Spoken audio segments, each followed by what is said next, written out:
Hey guys, got a quick video in which we're just going to play around in the browser and see how the HTML document that was sent down from the web server to our computer can actually be edited right in the browser to make any kind of change we want. So for example, let's say that we wanted to edit this phone number just to maybe prank our roommate and show them that somehow their phone number was posted to the website accidentally. To make a change, we just select the item or the element in the web page that we'd like to edit. We right click and inspect.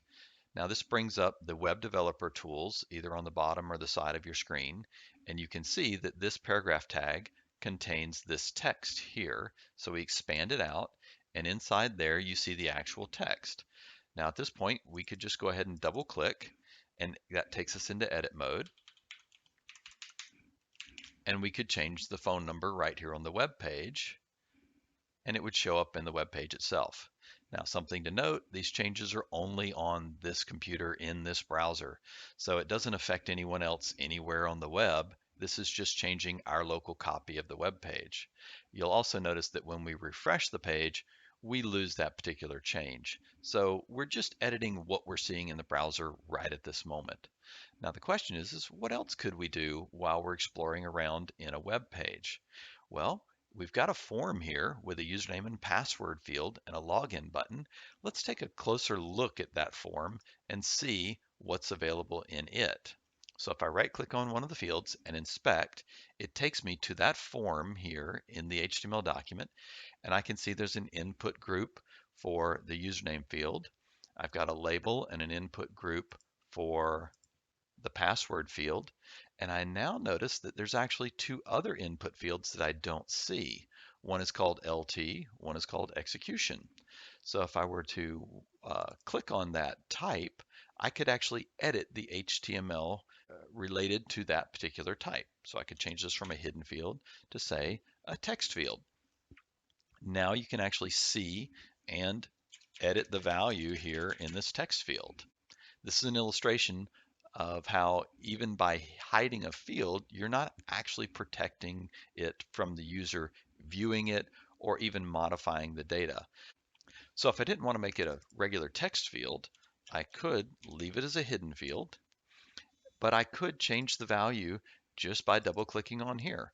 Change it from, say, Georgia Southern to Georgia Northern, wherever that is. Now, in addition to being able to just edit these, we could change fields that are visible. So let's say, for example, we have someone who has memorized their username and password within their browser. So student is their username, and we have some unknown password in there. And every time you go on their computer, you would actually see this pre-populated by the browser. Many people would think that's protected, but this password field itself, if I were to right click and inspect, is set to a type of password. And I can change that type to text. And when I do, it actually changes this to a text field revealing the password in it. This is a good illustration that it's probably not a good idea to have your browser memorizing your passwords for you, especially when other people have access to your computer.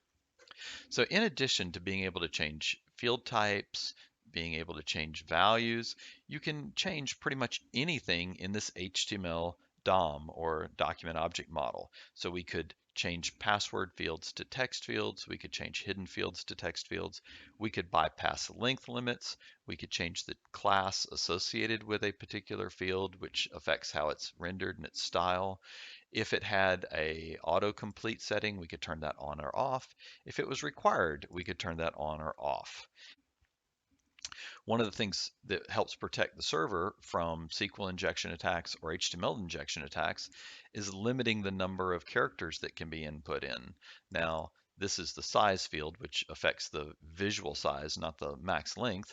But if there were a max length field here of, say, 35, we could easily change that to 350 and bypass that length limit on the client side.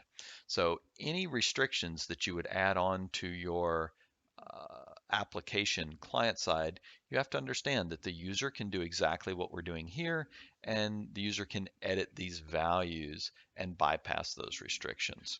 So this has just been a brief example of how you can modify the HTML document in your web browser.